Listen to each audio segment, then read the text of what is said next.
नमस्कार, आप सभी का स्वागत करती हूं भारत 24 पर। मैं हूं आपके साथ पूर्णिमा मिश्रा और वक्त है दहाड़ का। जनता से लोक लुभावन वादे कर सत्ता में आना, फिर पाई पाई के लिए तरस जाना।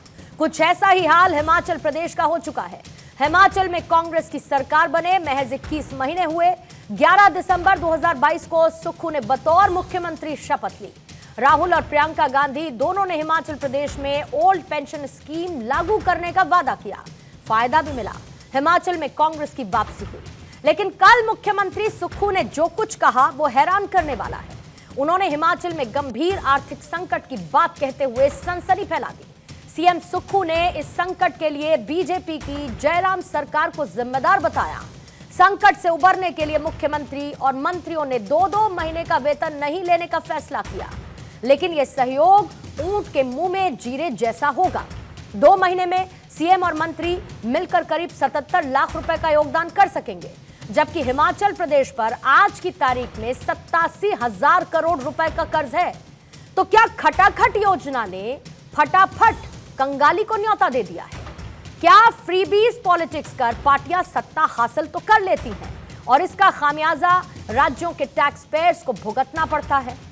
हिमाचल प्रदेश के प्रति व्यक्ति पर 1,17,000 करोड़ रुपए का कर्जा है। सुक्खू सरकार 28,000 राज्य कर्मचारी और अधिकारियों का वेतन पेंशन दे नहीं पा रही और ऊपर से महिलाओं को हर महीने 1,500 रुपए देने की योजना भी चलानी है, जिसकी वजह से सरकारी खजाने पर 800 करोड़ रुपए हर साल का बोझ पड़ता है।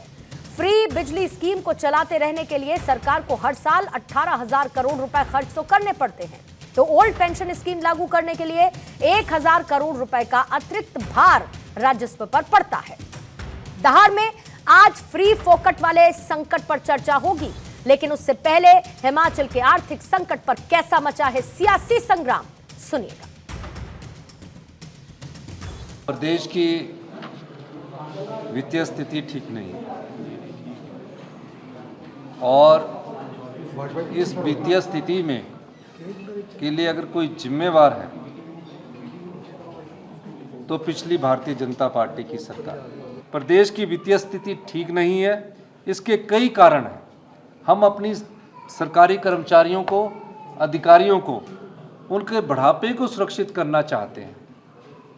हमने कोई राजनीतिक लाभ के लिए ओल्ड पेंशन स्कीम नहीं दी। हिमाचल प्रदेश में वहां के मुख्यमंत्री ने हिमाचल प्रदेश के आर्थिक दिवालियेपन का इजहार किया है। श्रीमान राहुल गांधी कहा करते थे कि लोगों के खाते में खटाखट पैसे आएंगे। खटाखट पैसे तो नहीं आए, फटाफट जो है दिवाला जरूर पिट गया। ओपीएस लागू करने का साहस किए बिना ही आज उनका दिवाला पिट चुका है। यही दशा कर्नाटक में भी हुई है। अच्छा इनिशिएटिव मुख्यमंत्री जी ने लिया है एंड लीडिंग बाय एग्जाम्पल। उन्होंने 2 महीने के लिए सभी जो मंत्री है, चेयरमैन्स है और जितने हमारे सीपीएस है, सबके वेतन को 2 महीने के लिए रोका है और आने वाले समय में विधायकों से भी अपील करी है कि उनको भी कुछ समय के लिए अपने वेतनों को छोड़ना चाहिए, ताकि हमारे प्रदेश में जो वित्तीय संकट है उससे निकलने में छोटा सा सहयोग हो सके। अगर क्राइसिस है, चाहे उसके पीछे पिछली सरकार की भूमिका हो, तो कम से कम उन्होंने बाकी कर्मचारियों का वेतन तो नहीं रोका ना, अपना वेतन रोका, अपने भत्ते रोके। इसके लिए थोड़ी तारीफ तो होनी बनती है बस। और आइए आज की दहाड़ शुरू करने से पहले सवालों का रुख कर लेते हैं जिनके इर्द गिर्द रहेगी चर्चा। सबसे पहला सवाल यही कि हिमाचल प्रदेश में आर्थिक संकट का जिम्मेदार कौन है। दूसरा सवाल ये कि सीएम मंत्रियों के 2 महीने वेतन न लेने से क्या बोझ घट जाएगा? क्या कांग्रेस की खटाखट पॉलिटिक्स से हालात राज्य के बिगड़ गए हैं? क्या सत्ता पाने का आसान तरीका फ्रीबीज की पॉलिटिक्स है? और मुफ्त की योजनाएं देने में पार्टियों के बीच आखिर होड़ क्यों मची है? हमारे साथ बीजेपी के प्रवक्ता विमल सिंह मौजूद हैं स्टूडियो में। दीपक शर्मा है कांग्रेस के प्रवक्ता, हमारे साथ चर्चा का हिस्सा है। अब से थोड़ी देर बाद दुष्यंत नागर जी राजनीतिक विश्लेषक के तौर पर हमारे साथ मौजूद होंगे। सौरभ दुबे राजनीतिक विश्लेषक हमारे साथ स्टूडियो में मौजूद हैं और साथ ही थोड़ी देर बाद अर्थशास्त्री शरद कोहली भी इस चर्चा का हिस्सा बनेंगे। आप सभी मेहमानों का बहुत बहुत स्वागत करती हूं और सबसे पहले दीपक शर्मा जी आप ही के पास आना चाहूंगी, क्योंकि ऐलान तो बहुत किए गए, फ्रीबीज के ऐलान रहे और अब ये कह दिया कि भाई कुछ 2 महीने के लिए जितने भी बड़े बड़े नेता मंत्री हैं अपना वेतन भत्ता छोड़ दें। लेकिन सबसे बड़ी बात, फ्रीबीज का ऐलान करते वक्त क्या आपने सोचा था कि राज्य सरकार इसका बोझ उठाने के लिए तैयार है, या फिर जैसा बीजेपी कह रही है कि इस खटाखट के चक्कर में आपने फटाफट दिवालिया निकाल दिया है राज्य का? देखिए, एक बात बड़ी स्पष्ट है। सबसे पहले मैं आपके पास ये स्पष्ट करना चाहता हूं कि हिमाचल प्रदेश जो है वो एक कल्याणकारी राज्य है, वेलफेयर स्टेट है, और वेलफेयर स्टेट की मूल भावना को ध्यान में रखकर ही हमें जो है वो यहाँ पे निर्णय लेने पड़ते हैं, लेने चाहिए भी, क्योंकि हम वेलफेयर स्टेट से बिलोंग करते हैं। जहां तक बात है, आपने अर्थव्यवस्था की बात कही, ये राहुल गांधी के खटाखट से करने से नहीं हुआ। कि मैं आपसे भी, ये मेरी आपत्ति है इस बात के ऊपर कि जो आप कह रहे हैं, अभी हमारी सरकार को बने हुए 2 साल नहीं हुए हैं, लेकिन ये जो चीजें हुई हैं ये 2 साल में नहीं हुई। ये जो पिछली सरकार थी उसने जो पनौती के रूप में हमें 91,000, मैं आपको करेक्ट करूंगा, 87,000 करोड़ नहीं, 91,000 करोड़ का कर्जा छोड़कर भारतीय जनता पार्टी की सरकार जो है वो यहां पर गई थी। उसका जो है अगर हम खमियाजा हमें भुगतना पड़ रहा है तो, और उसका कारण एक है जो स्पष्ट तौर पे मैं कहना चाहूंगा, आर्थिक वित्तीय स्थिति के ऊपर राजनीति से ऊपर उठकर जो है वो पार्टियों को सोचना पड़ता है। लेकिन ये दुर्भाग्यपूर्ण है, भारतीय जनता पार्टी चाहती है, क्योंकि वहां पर इनकी सरकार नहीं बनी, लोगों ने भारतीय जनता पार्टी की सरकार को यहां से नकार दिया।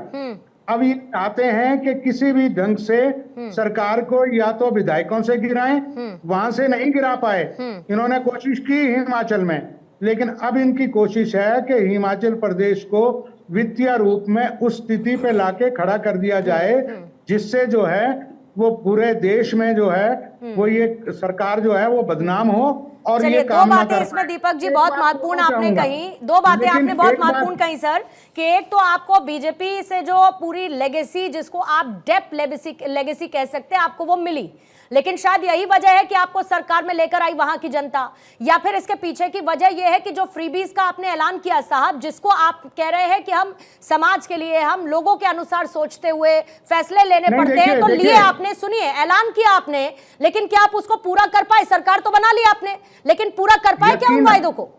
यकीनन हम पूरा करेंगे। करेंगे नहीं, अभी तो आपके ऊपर पहले से ही कर्जा है, करेंगे कब वो बात नहीं है, कर पाए कि नहीं कर पाए? 21 महीना हो गया सर सरकार बने हुए। बिल्कुल कर पाएंगे। अच्छा, कर्मचारियों के लिए ये हमारी कांग्रेस सरकार पूरी तौर पे वचनबद्ध है, क्योंकि जो कर्मचारी पूरे अपना जीवन सरकार के लिए, विकास के लिए देता है, उसके बुढ़ापे की चिंता करना हिमाचल प्रदेश की वेलफेयर सरकार, कांग्रेस सरकार का दायित्व है और हम वचनबद्ध हैं। हम उसको पूरा करेंगे। लेकिन प्रश्न ये है कि आप जरा पूछिए भारतीय जनता पार्टी के, अभी प्रवक्ता का बयान सुन रहा था मैं, शुक्ला जी का, आप उनसे पूछिए हिमाचल प्रदेश में पिछले साल आपदा आई, 12,000 करोड़ का नुकसान हुआ प्रदेश का, 10,000 करोड़ का पिछले वर्ष और 2,000 करोड़ का इस वर्ष, 12,000 करोड़ का टोटल नुकसान हुआ। और केंद्र सरकार ने हमें कितना दिया?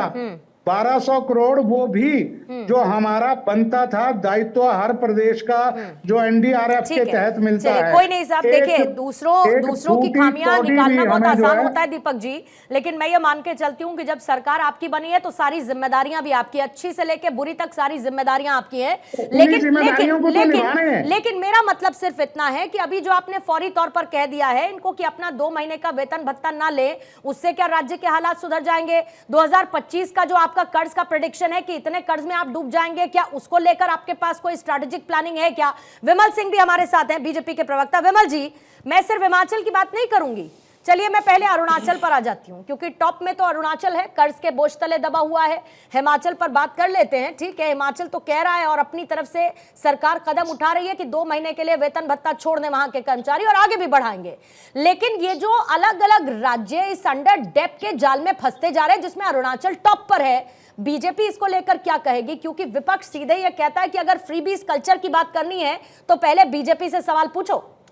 देखिए पूर्णिमा जी, मैं कहना चाहता हूं कि अरुणाचल प्रदेश का जहां तक आप सवाल उठा रही हैं, अरुणाचल प्रदेश हिमाचल प्रदेश की तरह जो है एक ग्रामीण प्रदेश है, जहां पे जो है 66% जो है जो प्रदेश का जो कमाई का सोर्स है वो कृषि प्रदेश वाला क्षेत्र है। दूसरी बात मैं कहना चाहता हूं कि अभी हमारे मित्र हिमाचल प्रदेश की बात कर रहे थे, अभी हिमाचल प्रदेश की बात कर लेते हैं, अरुणाचल प्रदेश पे हम बात करेंगे, अरुणाचल की भी करेंगे, देखिए मैं कहना चाहता हूं एकदम करेंगे, सब जगह की बात करेंगे। हाँ। देखिए होता क्या है ना कि जितना पैर फैलाने के लिए होता है उतना ही चद्दर जो है खरीदा जाता है कि हाँ भाई उतना ही चद्दर हमारे पास रहना चाहिए।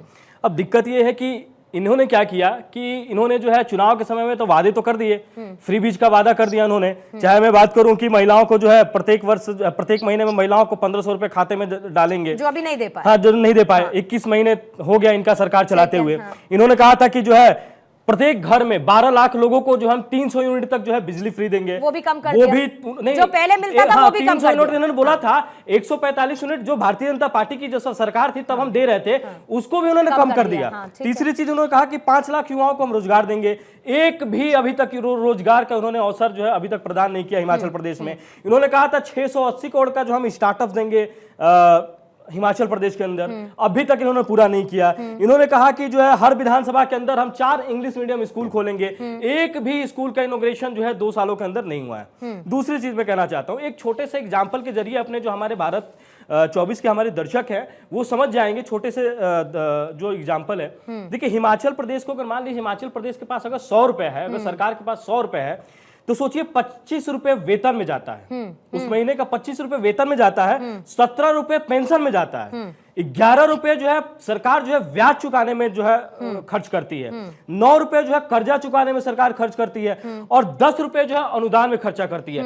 100 रुपए में से टोटल जो है 28 रुपए बचता है। 28 रुपए में ये हमें बताया कि कहां से विकास करेंगे और कहां से सबसे ज्यादा है, सब में खर्च करने से ज्यादा वो 28 रुपए का फॉर्मूला है। विकास कहां से करेंगे? दूसरी चीज की अगर आप विकास करेंगे तो जो फ्री बीज वाले जो आपने घोषणा किया था, जो आपने मैनिफेस्टो जो ढिढोसला पत्र आपने जारी किया था, वो कहां से पूरा करेंगे ये हमें बता दें। दूसरी चीज आप देखिए पूर्णिमा जी कि जिस सरकार का जो बजट है वो 58,444 हजार करोड़ रुपए जो है इस सरकार का जो है बजट है 2023-24 का। इनका देखिए 87,000 तक जो है कर्जा है। अभी इनके मुख्यमंत्री जी ने जो है एक इजहार कर दिया प्रदेश की जनता के साथ कि हम जो है 2 महीने का वेतन नहीं लेंगे।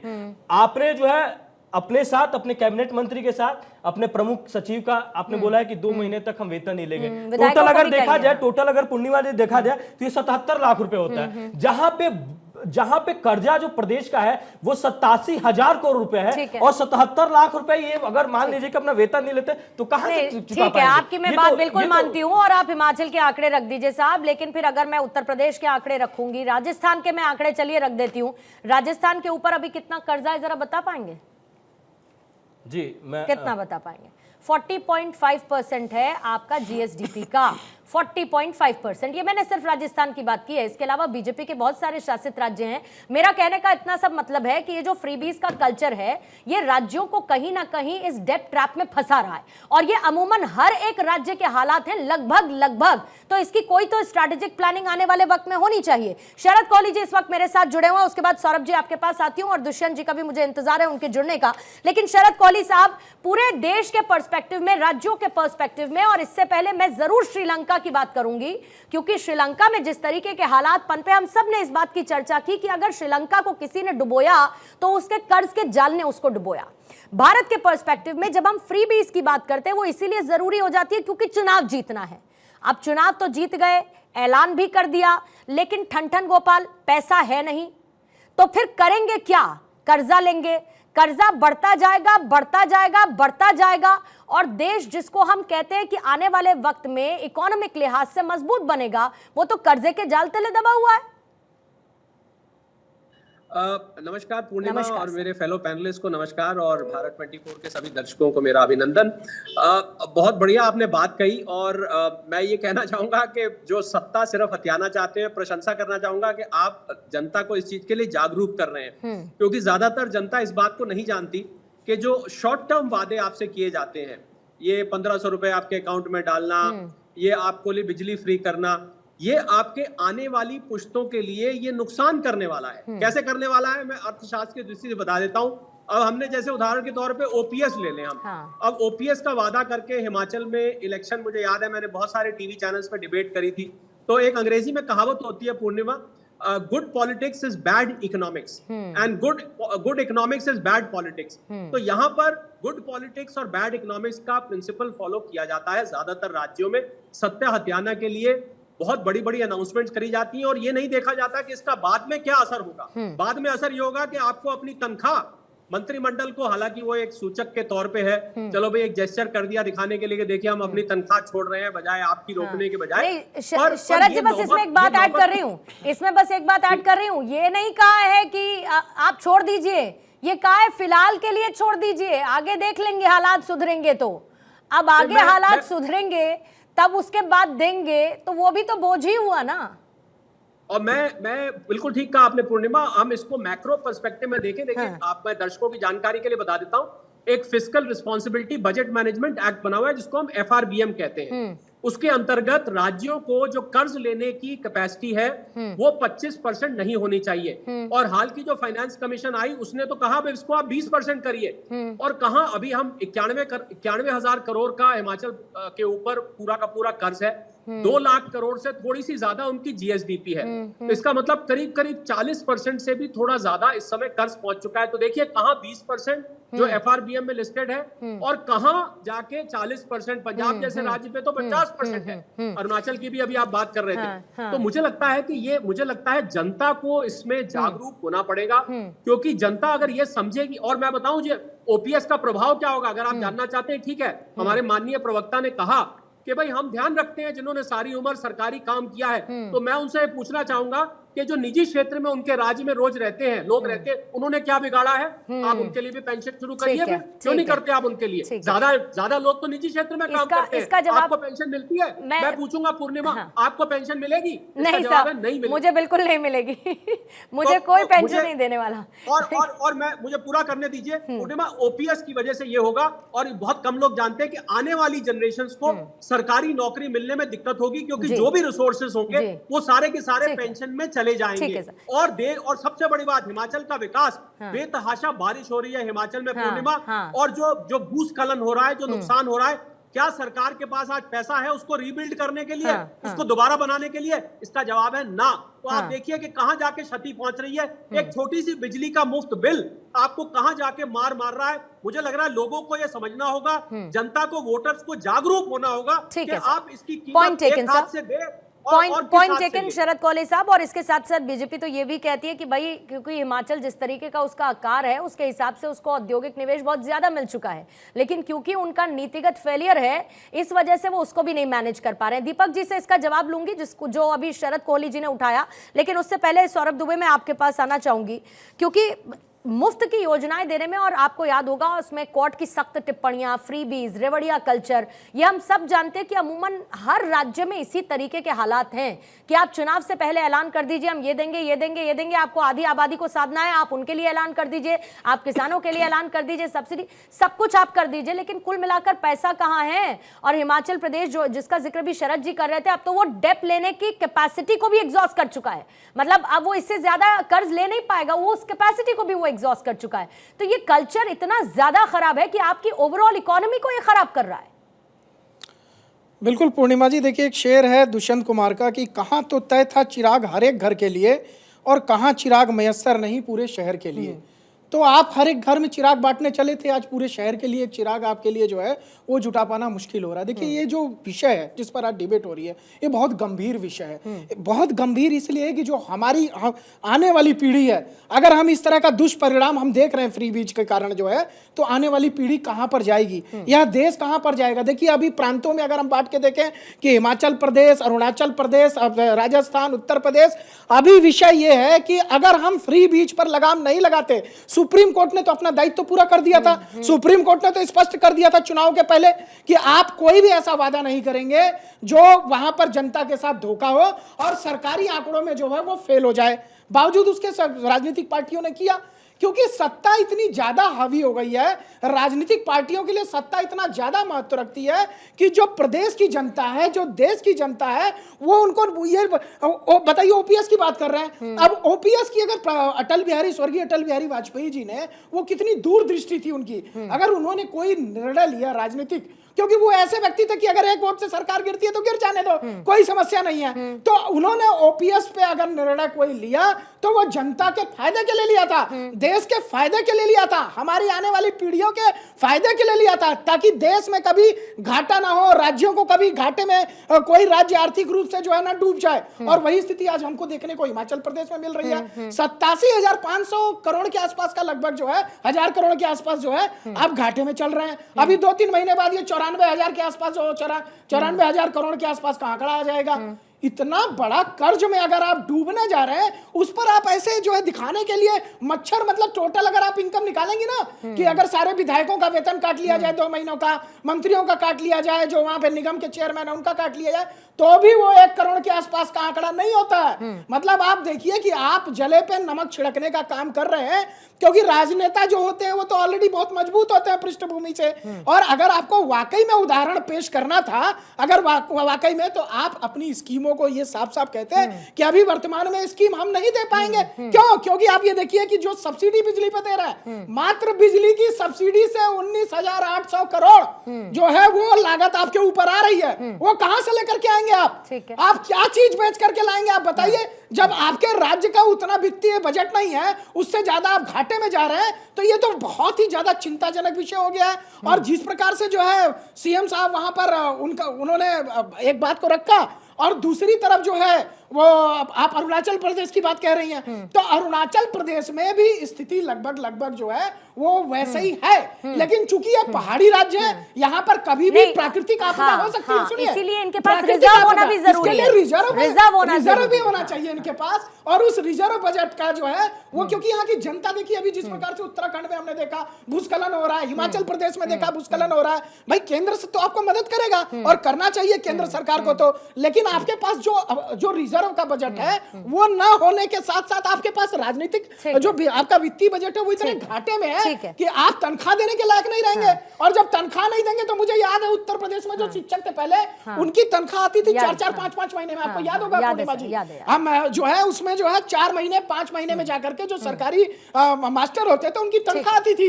आज जाकर के वित्तीय स्थिति अच्छी हुई, 1 तारीख को सबके खाते में तनख्वाह आ जाती है।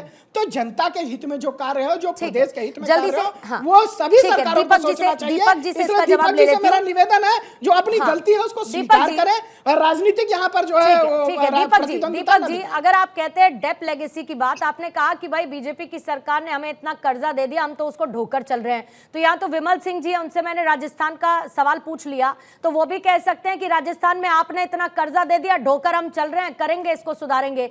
आप ऐसा सोचिए सर कि जिस स्टेट में आप सरकार चला रहे हैं पहाड़ी राज्यों में शामिल है, जिसकी अपनी कॉम्प्लिकेशंस हैं, लेकिन सभी पहाड़ी राज्यों में एकमात्र ऐसा राज्य हिमाचल है जिस पर इतना सबसे ज्यादा कर्जा है। कर्ज लेने की कैपेसिटी को आप लोग एग्जॉस्ट कर चुके हैं। आपने चुनाव से पहले जो ऐलान किए उनको अभी तक लागू किया नहीं है। मतलब जनता को आपने बनाया बेवकूफ, बातें आपने की देंगे मुफ्त रेवड़ियां, और जमीनी मुद्दों को आपने हवाई कर दिया कि उस पर बात ना करनी पड़े, हम ये देंगे, लेकिन दिया कुछ नहीं, हाथ में झुंझुना आ गया इन लोगों के। देखिए, आपके प्रश्न में ही विरोधाभास है। आप एक तरफ कह रही हैं कि आपने जो है वो कुछ भी नहीं किया, सरकार बनने के बाद कोई योजनाएं लागू नहीं की। अगर हमने योजनाएं लागू नहीं की तो फिर वित्तीय स्थिति खराब कैसे होनी थी? अच्छा, एक बात। दूसरी बात ये है, मैं आपसे बार बार कह रहा हूं कि ये बंद कमरों में बैठकर, जैसे भारतीय जनता पार्टी के विमल सिंह जी कह रहे थे, आंकड़े दे रहे थे, ये वातानुकूलित कमरों में बैठकर हिमाचल के आंकड़े नहीं आप दे सकते।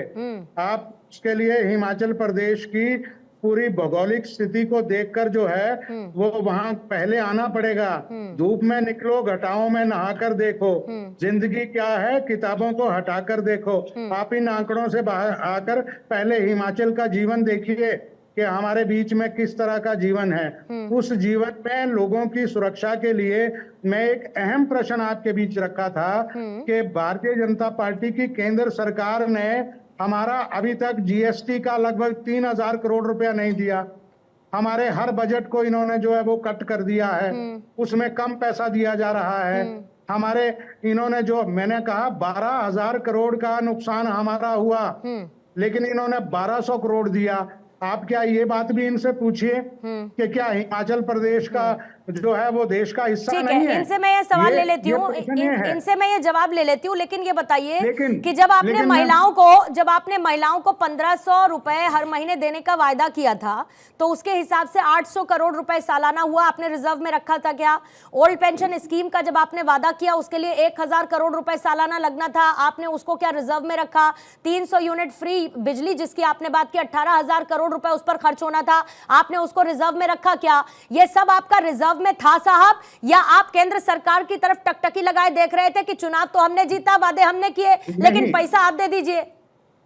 देखिए, हमारी सरकार ने भारतीय जनता पार्टी की तरह का काम नहीं किया कि हमने पहले बजट रखा और बजट रखने के बाद आपके ध्यान में ला दूं 5 गारंटियां जो हमने दी थी, उनमें से ये 1,500 रुपए वाली जो गारंटी है ये हम लाहौल स्पीति से शुरू कर चुके हैं। वहां की महिलाओं को मिल रही हैं। आप जरा लाहौल स्पीति जाकर देखिए कि वहां का अच्छी बात है सर, वायदा आपने किया, सरकार में आप आए तो देना तो आपको है ही ना, नहीं देना तो आपको है ही ना, लेकिन मैं ये कह रही हूं कि आप समुद्र में एक बूंद की बात कर लीजिए, आप बाकी कर्जे का क्या करेंगे? और जो आपने सवाल पूछा विमल जी से, जल्दी से उसका जवाब ले लेती हूँ सर, फिर उसके बाद एक बार हेडलाइंस के लिए मुझे जाना होगा। विमल जी जल्दी से जवाब दीजिएगा, और बहुत एप्ट क्वेश्चन है उनका, स्ट्रेट टू द आंसर आप जाइए। मेरे मित्र ने अभी सवाल किया कि आप ग्राउंड पे आकर जो है देखिए। मैं कहना चाहता हूं कि हम लोग हमेशा ग्राउंड पे रहते हैं, भारतीय जनता पार्टी के एक कार्यकर्ता हमेशा प्रधानमंत्री की योजना को लेकर हमेशा हम ग्राउंड के टच में रहते हैं। वहां पे अगर भारतीय जनता पार्टी अगर चुनाव विधानसभा की हारी भी थी तो 0.99 वोट % से भारतीय जनता पार्टी चुनाव हारी थी। देखिए, मैं ये कहना चाहता हूं आपसे कि हिमाचल प्रदेश में जैसे आपने सारे वादे किए कि जो है मैनिफेस्टो में आपने कि हम जो है OPS लागू करेंगे, हम जो है महिलाओं को इतना पैसा देंगे, हम स्कूल खोलेंगे, लेकिन आपने वादा तो पूरा किया नहीं, और आप जो है चले गए घाटे में। नहीं, आपने OPS लागू किया, OPS कहां लागू किया? आपने 21 महीने में अभी तक तो OPS लागू नहीं किया है। महिलाओं को आज तक जो है खाते में 1,500 रुपया हर महीने कह रहे थे, हम 1,500 रुपया देंगे, 1 रुपया नहीं उनको दिया। आखिर देखिए के पैसे दे दिए हमने। आप कहां घूम रहे हैं? आप हिमाचल प्रदेश में आकर देखिए, यह ऑफिशियल ऑन रिकॉर्ड पूरी जिम्मेदारी के साथ कह रहा हूं, हम 5 गारंटियां पूरी कर चुके हैं। एक भी गारंटी आपने पूरा नहीं किया है। OPS लागू हुआ है, जो सबसे बड़ी आपने मैनिफेस्टो में सबसे बड़ा लिखा था कि OPS लागू करेंगे, इसी के चलते जो है आपकी सरकार आई वहां, और उसके एम्बेसडर थे राहुल गांधी, प्रियंका गांधी। उसके एम्बेसडर थे राहुल गांधी, प्रियंका गांधी। OPS लागू किया है जो हिमाचल प्रदेश का। कहां लागू कर दिया? कैसी बात कर रहे हैं? कहां लागू कर दिया? कौन से राज्य के कौन से इलाके से शुरू कर दिया, ये भी बता दीजिए। क्या कह रहे हैं? कहां ओल्ड पेंशन स्कीम आपने लागू कर दिया, कहां से शुरू कर दिया? हिमाचल प्रदेश में। हाँ, कहां? जो पूरे हिमाचल प्रदेश में लागू कर दिया। हमने, आपकी जानकारी के लिए कह रहा हूं, आप इसको जो अपडेट कीजिए अपने आप को।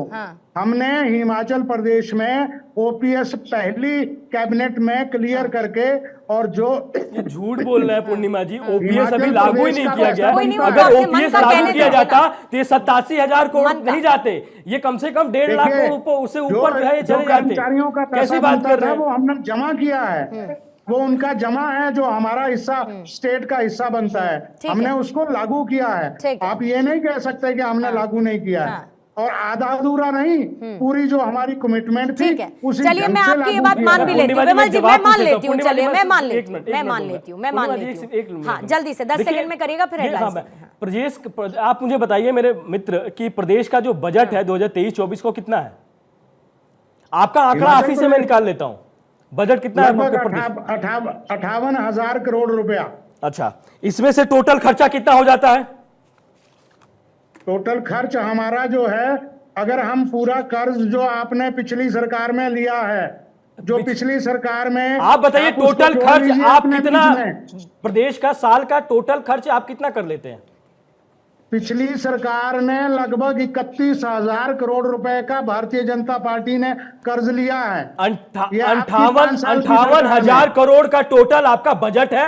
42,000 करोड़ रुपए जिसमें से आपका वेतन देने में, कर्मचारी का प्रदेश का वेतन देने में, पेंशन देने में और कर्ज चुकाने में 42,000 करोड़ रुपए आप जो है दे देते हैं। ठीक, शरद कोहली जी आप कुछ कहना चाह रहे थे सर? हमारे जो माननीय कांग्रेस के प्रवक्ता हैं, उन्होंने जो बात कही कि हमने दिया है, ओपीएस दिया है, हम मान लेते हैं ओपीएस दिया है, और उन्होंने ओपीएस भी दिया है, महिलाओं को उन्होंने कहा लाहौल स्पीति से शुरू कर दिया है, पर इंग्लिश में एक बोलते हैं एट व्हाट कॉस्ट। अगर आपने दिया है तो ये नौबत आ गई कि अब आपको तनख्वाहें अपनी छोड़नी पड़ रही, कल को बाकी के जो कर्मचारी है उनकी भी सरकार। तो देखिए, जब किसी राज्य की वित्तीय हालत को देखते हैं तो उसको एक बैलेंस शीट के रूप में देखते हैं, उसको ब्रॉड रूप में देखते हैं।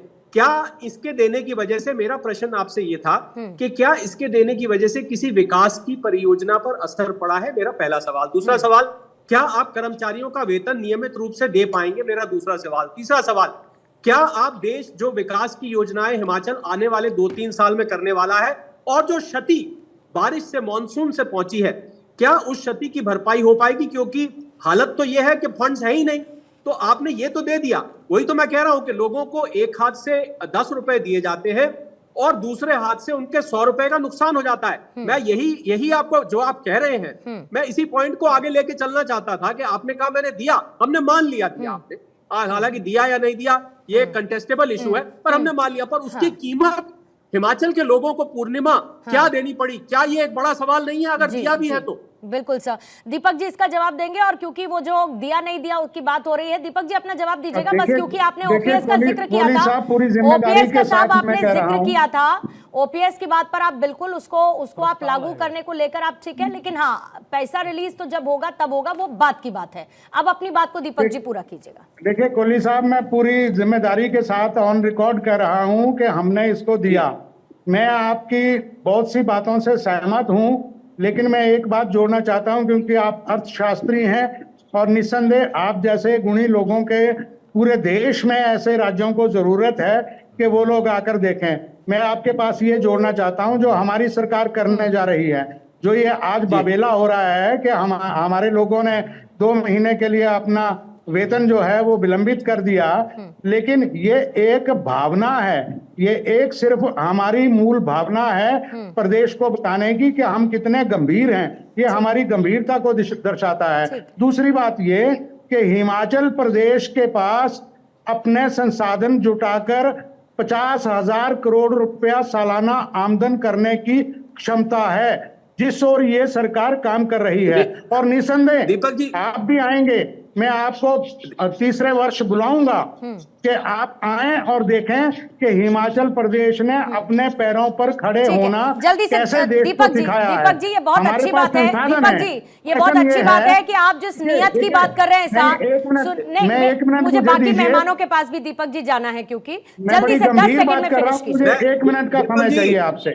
दीपक जी, मैं सिर्फ आपकी एक बात का जवाब दे दूं। आपने कहा आपकी भावना है, तो क्या इस भावना के रूप में आप हिमाचल की जनता को यह बताना चाहते हैं कि देखो हमारे पास पैसे नहीं है, हम अपनी तनख्वाह छोड़ रहे हैं? भावना तो ये कन्वे होती है दीपक जी, अगर आप इसमें मैसेज क्या जा रहा है लोगों को? नहीं, हमने इसको लागू किया है। जो आप कह रहे हैं ना कि हमने बिजली के बजट में, बिजली में फ्रीबीज में, बिजली में हमने जो आयकर देने वाले लोग हैं, इनकम टैक्स पेई हैं, उनको बंद कर दी है। हमने उन लोगों को दिया है जो बिल्कुल गरीब वित्तीय स्थिति में है, जिनको दीपक जी एक सेकंड शरद जी प्लीज रोकना चाहूंगी। दीपक जी जो अभी आप जिक्र कर रहे हैं और आपकी नियत की बात कर रहे हैं, मैं फिर भी उस नियत को लेकर हैंडशेक है सर, और आपको बहुत बहुत बधाई, लेकिन उस नियत के साथ साथ नीति भी होनी चाहिए और तभी वो नियत नीति के तौर पर लागू हो पाएगी। बस इतनी सी बात है। सौरभ जी के पास मुझे जाना होगा, सौरभ जी के पास मुझे जाना होगा। सौरभ जी, अभी और राज्यों में चुनाव होने वाले हैं। बीते जिन राज्यों में चुनाव हुए हमने देखा फ्रीबीज कल्चर सब कुछ चला, लेकिन डेब्ट क्राइसिस उससे ज्यादा बड़ा है हर एक राज्य में। अब मसलन मैं महाराष्ट्र की बात कर लेती हूँ। महाराष्ट्र में महिलाओं को पैसा देने वाली स्कीम शुरू की गई, इसी साल चुनाव होना है। इसमें लगभग 96,000 करोड़ रुपए, जो कि जीडीपी का 2.2% बताता है। मैंने सिर्फ एक राज्य का उदाहरण दिया है। कुछ अमूमन इसी तरीके के हालात हर राज्य में है। जाहिर बात है कि डेब्ट कितना भी हो, लेकिन क्या वाकई में चुनावी मैदान में उतरने वाली जो पार्टीज हैं वो इस पोजीशन में हैं कि फ्रीबीज का ऐलान करें ही नहीं? क्योंकि फ्रीबीज की आदत आपने जनता को डाल दी है। जनता खुश हो जाती है कि अच्छा ये पार्टी हमें मुफ्त में इतना इतना देने वाली है, तो जनता उसको सुनना चाहती है। सरकारें क्या इस पोजीशन में हैं कि उसको रोक पाएं? देखिए, सबसे पहले तो आंकड़े जो चैनल पर, राष्ट्रीय चैनल पर बताए जाएं वो बिल्कुल तथ्यों के साथ बताए जाएं, क्योंकि जब आप प्रवक्ता हैं तो इसका मतलब आप सरकार आपकी है, वहाँ पर कांग्रेस पार्टी की आप रिप्रेजेंटेटिव वहाँ पर जो है। और सबसे बड़ी बात कि ये जो घोषणा पत्र आप जारी करते हैं ना, अगर घोषणा पत्र राजनीतिक पार्टी का होता है, मैनिफेस्टो, अगर वो इनकम्प्लीट रह जाता आपका, नहीं भी हो पाता, तो भी आप झूठ सरकार पर उसको मत ला दिए, नहीं तो जनता जो है गुमराह होती है। ठीक बात है आपकी। देखिए, मुझे याद है कि 11 जनवरी को आपकी कैबिनेट की मीटिंग हुई थी। 11 जनवरी को कैबिनेट मीटिंग में आपने फैसला लिया था कि हम इसको लागू करेंगे, और इस फैसले को लागू करने की तिथि आपने बताई, जो अधिकारियों ने तय की थी, वो 1 अप्रैल को तय की थी। 1 अप्रैल को इसके बारे में आपने जो है वहां पर ये प्रस्ताव लाया था। अब प्रस्ताव पारित होने के बाद अभी तक किसी को, जो 1.23 लाख कर्मचारी हैं, उसमें किसको अभी ये पेंशन योजना का लाभ मिला है, ये आपको निकाल करके बताना चाहिए चैनल पर। तो बताएंगे तो ज्यादा अच्छा रहेगा, क्योंकि मैंने तो आपकी कैबिनेट मीटिंग की तारीख भी बता दी, जो 11 जनवरी की थी, और 1 अप्रैल को आपने पास करने का जो प्रस्ताव लाया था वो भी बता दिया। अब दूसरी चीज कहें तो जिन कर्मचारियों को मिली है, हाँ, मैं उन कर्मचारियों के फोन नंबर आपके चैनल मुझे को नहीं चाहिए दूंगा, दीपक आप जी। उनसे बात कर लीजिए। दीपक जी, आप दे दीजिए तो आपको ज्यादा मिली या अच्छा नहीं रहेगा। मिली? तथ्यात्मक बात करेंगे इससे तो बहुत ज्यादा अच्छा और क्या लगेगा। मैं कह सकता हूं देखिए, आपको? तथ्यात्मक बात करेंगे तो हमें भरोसा होगा। मैंने तो आपकी बातों को जो है वो आगे समर्थन ही किया। मैंने तो आपको डेट भी बताई कैबिनेट मीटिंग की, और आपको ये भी बताया कि आपने कितने तारीख को वहां पर प्रस्ताव पारित करना, 1 अप्रैल को प्रस्ताव पारित कर दिया था। उसमें जो है, जो वहां के सचिव होते हैं। अब सबसे बड़ी चीज देखिए, फ्री बीज, इनका जो मेन कंपटीशन है फ्री बीज का ना, आपने घोटाले के जो घंटा गुरु है उनको तो बुलाया ही नहीं डिबेट के अंदर। भाई, वो तो आम आदमी पार्टी जो है, वो तो फ्री बीज के मुखिया जो सरदार है, उनको तो पैनल में आपने बुलाया नहीं, उन्हीं की तो कॉपी कर रहे हैं। देखिए, कांग्रेस को झटका लगा था दिल्ली के अंदर। उनको लगा कि हमारी जो वोट बैंक थी पूरी जो है वो आम आदमी पार्टी में शिफ्ट हो गई, हमारे जितने जो सरकार थी वो पूरी की पूरी जो है आम आदमी पार्टी के जो है वो लोग ले गए, और सरकार आम आदमी पार्टी ने बना ली। तो अब आम आदमी पार्टी ने जो सिगुफा छेड़ा था फ्री बीज का, फ्री पानी, फ्री बिजली, वन जो है शराब फ्री, तमाम तरह की चीजें जो फ्री, उसको कांग्रेस पार्टी ने कॉपी करना शुरू किया। देखिए, इसमें आप नानुकुर मत करिएगा, क्योंकि ये बात सत्य है, और कहीं ना कहीं ये सारी राजनीतिक पार्टियों पर लागू होती है। लेकिन ये कहीं ना कहीं देश के लिए, आने वाले समय के लिए खतरनाक तो साबित हो रही है, और इससे कोई भी राजनीतिक पार्टी नहीं बची हुई है। कांग्रेस का घोषणा पत्र, चाहे वो कर्नाटक का हो, चाहे वो हिमाचल प्रदेश का हो, चाहे वो जो है खटाखट 8,500, जब सुप्रीम कोर्ट कह रहा है बजट नहीं है, कहां से आप ला करके दोगे? तो कोर्ट की बात को तो आप लोग को समझना चाहिए। कोई भी पार्टी हो, मैं कांग्रेस की अकेले बात नहीं कर रहा हूं, कोई भी पार्टी हो। तो आम आदमी पार्टी ने जो शुरुआत की, नई राजनीति का बहाना करके आए थे और गलत राजनीति की शुरुआत की, उसको आप लोग आगे लेकर के जा रहे हैं, और इस तरह से आगे लेकर के जा रहे हैं कि हिमाचल की घाटियों में, पहाड़ी की जो खाई है, उसमें जो है आम आदमी को जो है ढकेल देना चाहते हैं। अरे भैया, ओल्ड पेंशन स्कीम जो आप 1.2-3 लाख कर्मचारी को देंगे ना, बाकी जो हिमाचल प्रदेश की जनता है, बाकी जो प्राइवेट कर्मचारी है, वो कहां जाएंगे ये बताइए आप। अगर आर्थिक स्थिति में जो है, अगर हिमाचल प्रदेश डूब गया, इसका जिम्मेदार कौन होगा बताइए? ठीक है, दीपक जी से जवाब लेने से पहले विमल जी इसमें कुछ जोड़ना चाह रहे हैं। देखिए, मैं कहना चाहता हूं कि ऐसा नहीं है कि ये हिमाचल प्रदेश का ही हाल है। देखिए, कर्नाटक में भी देखिए अभी क्या कंडीशन है। कर्नाटक में जो है, वहां के जो है अचानक जो है पेट्रोल का दाम बढ़ा दिया जा रहा है। आपको पता नहीं होगा पूर्णिमा जी, वहां पे ना पानी का दाम भी बढ़ा दिया गया है। कर्नाटक में जो पानी जो लोग घरों में मंगाते हैं, उसका भी दाम बढ़ा दिया गया। देखिए, मैं कहना चाहता हूं कि जिस तरीके से हिमाचल प्रदेश में जो स्थिति आके खड़ी हुई है, और आज देखिए प्रदेश जिस जगह पे आया है, इसे तो पता चल गया ना कि इनके मुख्यमंत्री ने खुद कहा कि हम नाकारा साबित हो गए हैं, हमारे समय में जो है कि ये हिमाचल प्रदेश की जो आर्थिक स्थिति है वो खराब हो गई है, हम अपना वेतन जो है 2 महीने का हम जो है छोड़ रहे हैं, हम वेतन नहीं लेंगे, हमारे जो कैबिनेट के मंत्री हैं वो भी वेतन नहीं लेंगे, हमारे कर्मचारी भी वेतन नहीं लेंगे। तो मैं कहना चाहता हूं कि इससे तो सिद्ध हो जाता है ना कि वहां का जो है आर्थिक जो बदहाली है वो जो है खराब हो चुका है। दूसरी चीज, हमारे मित्र जो कांग्रेस के बैठे हुए हैं वो इस चीज को मानने के लिए तैयार नहीं है। मैं कहना चाहता हूं, अरुणाचल प्रदेश की बात कर रहे थे, वहां पे टूरिज्म नहीं है। आपके यहाँ जो है, जो मनाली की बात करूं, कुल्लू मनाली में जो है टूरिज्म है, वहां पे लोग जाते हैं, चाहे दिल्ली से, नोएडा से, हर जगह से जो है लोग जाते हैं, वहां टूरिज्म को बढ़ावा मिलता है, वहां पे आप टूरिज्म से पैसा कमाते हैं। लेकिन अरुणाचल प्रदेश पूरी तरीके से जो है कृषि पे निर्भर है। 77% जो है वहां का जो आबादी है वो ग्रामीण क्षेत्र की आबादी है, वहां पे औद्योगिकरण नहीं है।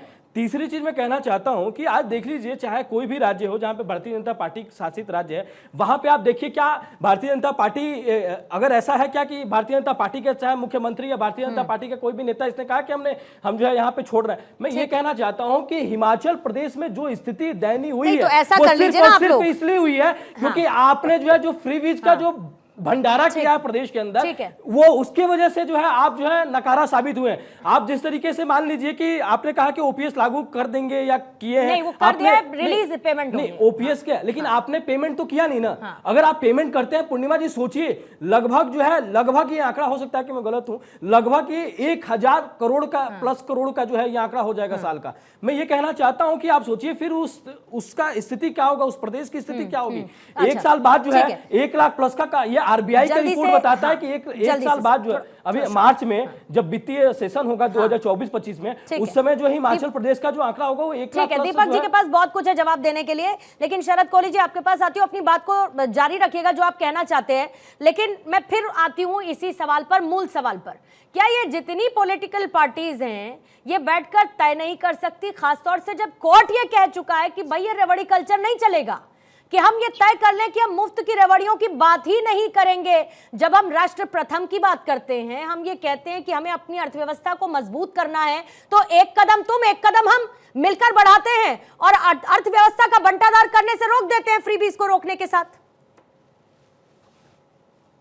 ऐसा हो सकता है कि कदम से कदम बढ़ा के चलते, वो तो एक दूसरे को काटने की बात होती रहती है, और इलेक्टोरेट के मुंह अब खून लग चुका है। इलेक्टोरेट में जनता को ये जो फ्री की चीजों की अब आदत पड़ चुकी है। मुझे लग रहा है इस आदत को रिवर्स करना बहुत ही कठिन काम होगा। देखिए, समस्या का तो हमने बहुत डिस्कशन कर लिया पूर्णिमा, मैं जल्दी से आपको मैं इसका हल देख लेते हैं। हम समस्या को बार बार हाईलाइट करेंगे तो मुझे लगता है जनता को इसका हल ये है कि जितने भी फालतू के खर्च हैं हिमाचल सरकार को, उसको काटना चाहिए। एक इन्वेस्ट इन हिमाचल नाम का एक सेमिनार समिट करना चाहिए, जिसमें देश भर के उद्योगपतियों को आप बुलाइए और आपकी जो हिमाचल में आगे उद्योग की और विकास की स्कीम्स है उनको आप बताइए कि सरकार किस प्रकार सहयोग कर रही है। उससे निवेश आएगा तो आपकी वित्तीय हालत सुधरेगी, और फ्री बीज को जहां तक हो सके आप उसको कट करिए। जनता से क्षमा मांगिए कि हमने आपसे वादा किया था पर हमारी हालत नहीं है देने की, ये और एक्सेप्ट करिए कि हमने सत्ता के लिए किया था। अगर आप में इतनी हिम्मत है, अगर आप ऐसा कर सकते हैं, तो मुझे लगता है कि ये हालत धीरे धीरे सुधर जाएगी, वरना बद से बदतर पूर्णिमा होने में देर नहीं लगेगी। Absolutely sir. दीपक जी, जल्दी से आपका जवाब ले लेती हूँ, आपके पास बहुत सारे सवाल हैं जवाब देने के लिए, क्विकली सर। देखिए, मैं तो सबसे पहली बात ये कहना चाहूंगा कि जो हमारे बीजेपी प्रवक्ता भाई बिमल जी ने कही, उससे तो ये आभास होता है कि देश में अगर आर्थिक स्थिति खराब है तो सिर्फ 3 राज्यों की है, कांग्रेस की, जहां सरकारें हैं, बाकी सब जगह ठीक चल रहा है। आप इसी से अंदाजा लगा सकते हैं कि इतने गंभीर विषय के ऊपर कितनी राजनीति भारतीय जनता पार्टी करती है। हमें कई विषय ऐसे हैं जिन पे राजनीति से ऊपर उठकर सोचने की जरूरत है। मैं कोहली साहब से सहमत हूं। हम हिमाचल प्रदेश में इस तरह से resources mobilisation and employment generation की एक पूरी कार्य योजना बनाने की ओर युद्ध स्तर के ऊपर काम कर रहे हैं, और जिसके ऊपर मैं आपके पास बड़े आंकड़ों के साथ कह रहा हूं कि हिमाचल प्रदेश अपने संसाधनों से 50,000 करोड़ रुपया सालाना पैदा करने की क्षमता रखता है। ये अलग बात है कि इस चीज के ऊपर नहीं सोचा गया, पिछली सरकार चाहे हमारी रही हो, दूसरी रही हो, लेकिन हम लोगों ने इस तरफ नहीं सोचा। आज जरूरत महसूस हुई है दीपक जी करिए ना, फिर अपनी करेंगे तो कब करेंगे? देखिए आप सरकार में है, अब पिछला वर्ष हमारा आपदा में निकल गया। देखिए जब आपको सबसे पहले लोगों की सुरक्षा आवश्यक थी, पिछले साल जो हमने सहा है पहाड़ी पूरे देश इलाका को मालूम है। दीपक जी, पहाड़ी इलाका है, आपदा जो नेचुरल क्राइसिस है, नहीं देखिए ये ऐसी चीज नहीं है जो हमेशा होती है। नहीं, ये पहली बार ऐसा हुआ आपके है। पास चैलेंजेस है ना राज्य के तौर पर साहब। और फिर मैं कह रही हूँ कि बाकी जो पहाड़ी राज्य हैं उनसे देखिए ना, क्यों आप उनसे सबसे टॉप पर बने हुए हैं? अगर कर्ज के लिहाज से बात की जाए तो बाकी भी तो पहाड़ी राज्य है ना। मैंने कहा कि हमें विरासत में जो चीजें मिली हैं उनको सुधारने के लिए अब हमें जो है वो ये काम करना पड़ रहा है। अंत में मैं एक बात जरूर कहना चाहूंगा कि हमारे हिमाचल प्रदेश में जो आप फ्रीबीज की बात कर रहे हैं, इसको हमें डिफरेंशिएट करना पड़ेगा। निसंदेह मैं सहमत हूं कि फ्रीबीज नहीं होनी चाहिए, लेकिन जो होना चाहिए जहां आर्थिक तौर पर जो सक्षम नहीं है लोग, ये आपने बहुत अच्छी बात कही, गरीब लोग, ये आपने बहुत अच्छी बात कही और मुझे सुनकर खुशी हुई कि आप कह रहे हैं कि फ्रीबीज नहीं होना चाहिए। विमल जी जल्दी से देखिए पूर्णिमा जी, अभी हमारे मित्र ने कहा, अभी हमारे मित्र दीपक शर्मा जी ने कहा कि हम 50,000 करोड़ रुपए जो है प्रत्येक वर्ष जो है हम पैदा कर सकते हैं। सरकार की संसाधन इतना अच्छा है कि हम जो है 50,000 करोड़ रुपए हम जो है हर साल जो है प्रदेश कमा सकता है। मैं कहना चाहता हूं कि 2 साल से इनकी सरकार है, 2 साल से सरकार है, टोटल इनका जो है टोटल इनका जो कर्जा है वो 87,000 करोड़ रुपए, 21 महीना, अरे 3 महीने बाद जो है 2 साल हो जाएगा। 21 महीने हो गए हैं, 21 महीने हो गए हैं, 3 महीने बाद जो है 3 महीने बाद जो है 2 साल कंप्लीट हो जाएगा। देखिए 50,000 करोड़ रुपए बता रहे हैं कि हम उत्पन्न कर सकते हैं, प्रदेश में ला सकते हैं, लेकिन आज देखिए 87,000 करोड़ रुपए कर्जा हो गया है और 2 साल से अगर ये चाहे तो 50,000 ये तो पूरा कर सकते हैं, कर्जा पूरा कर सकते हैं। लेकिन इनका जो है मन नहीं है, ये चाहते हैं कि प्रदेश जो है प्रदेश का विकास ना हो, ये भ्रष्टाचार में लिप्त है, ये परिवारवाद में लिप्त है, ये भ्रष्टाचार में लिप्त है, ये कभी नहीं चाह सकते कि हिमाचल प्रदेश में खुशहाली है। कुल मिलाकर कहने का मतलब ये है, कुल मिलाकर दीपक जी पॉजिटिव नोट पर इसको खत्म करते हैं, पॉजिटिव नोट पर सर इसको खत्म करते हैं। और ये जो फ्री फोकट वाला जिसके आधार पर यह संकट पैदा होता है, अगर हम इस समस्या की जड़ में जाकर इसका समाधान निकालेंगे तो मुझे लगता है राज्यों के लिए भी अच्छा होगा, देश के लिए भी अच्छा होगा और पूरा देश डेट फ्री रहेगा, राज्य डेट फ्री रहेंगे तो हम विकास जो करना चाहते हैं जिस तरीके का कर पाने में कम से कम हम एक नीति और नियत के साथ आगे बढ़ पाएंगे।